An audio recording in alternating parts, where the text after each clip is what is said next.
Hey guys, welcome back to the channel. This is Jay. Happy Craft Roulette process video day. It is Saturday. I try to get these out on Saturdays just so that anyone who has a deadline of Sunday evening can, of course, get that done. We are playing along with Craft Roulette, which is everybody's favorite paper crafting challenge. So, if you want information on how to submit your own card or the show, there are, as you might imagine, 257 episodes you can watch to get the hang of it. There are links to all that in the description box below. And let's get into it. Let's talk about parameters. As you might have guessed from our color palette, which is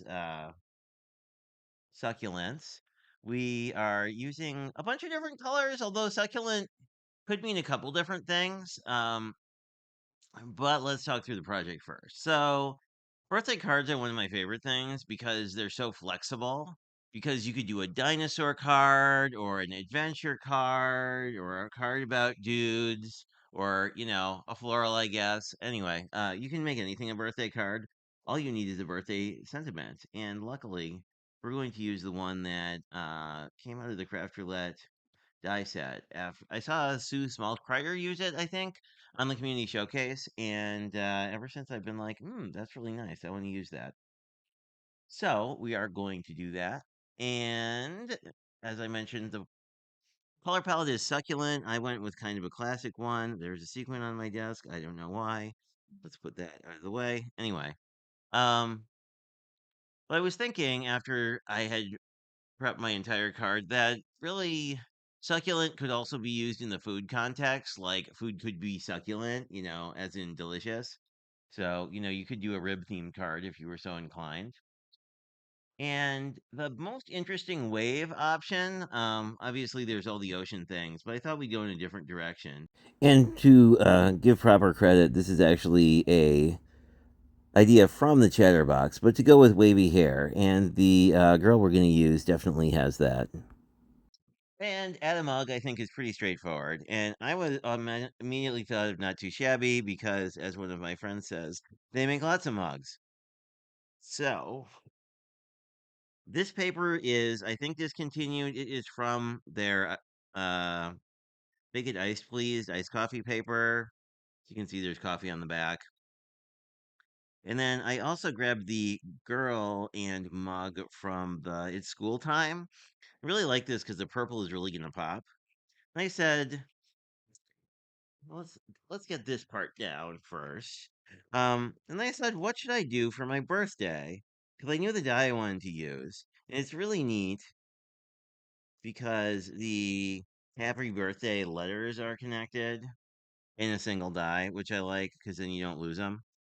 Um, and I remembered that I had a bunch of birthday paper left over from a shoebox swap project I am working on. And Linux is back. I'm just gonna rub off any glue there. So that's what I did. So I think we'll glue these down and give this a moment to hang out and then just sort of assemble this. And my goal is to kind of put the mug on the inside. I think that'll look cute. Normally I would put down a white panel, but I think this is so light, there's really no reason to. But of course, if you like that, you could. So let me just grab my glue bottle.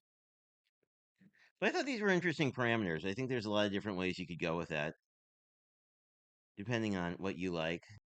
Lex is very friendly today, so we are having to encourage him to not be on the desk.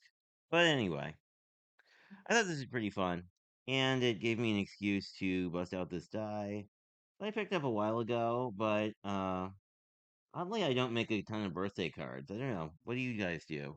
I know Mary makes a ton for the swap that I've been active in the past and should get active in again this year. And this one, you can kind of tell how this lays out, so I'm going to try to line that one up because obviously this is the same pinwheel. Actually, you can tell in all these that this pinwheel continues. But I like this. I think it's kind of fun. And my idea here was like we could pull some of the green in. This will go on the inside. So all we have to do is figure out how we want to map these out. This I think we're going to do in sort of center here. I think because there's no other elements, I think I'm going to just put her in the center. You could offset this, obviously, especially if you cut this up and did it more vertically. You could do like that or something. But I think I'm just going to go for the center here. And then I just like love these kind of dyes because with a shadow layer, once it's together, it's really easy. Sort of dry fit it, see how you like it, and then go from there. Goodness, we are editing a lot of cat intervention out today. Anyway, last thing to do is just put this on the inside, and we should be good to go. I really like having little elements sort of on the inside, especially in the bottom corner. It's a good way to bring any stuff from your front into the inside, and it just adds a little space. Plus, that way, like if you write, I really like when the space here feels really full of stuff.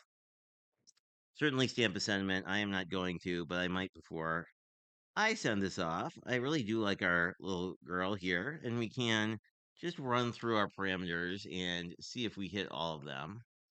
It is a happy birthday card because of the sentiment, but even if you don't use the happy birthday sentiment, really any card can be a happy birthday card. We have our succulent colors. We have our greens, our pinks and purples, and other greens. So basically, between the flowers of the succulent and sort of the blue green the leaves generally are, you have a lot of range with this particular color palette. Then we have our Add a Mug on the inside, and we are good to go. So I thank you for checking this out as usual. If you want to have any thoughts on inspiration or other videos you want to see, just leave them down in the comments below, and I will talk to you next week.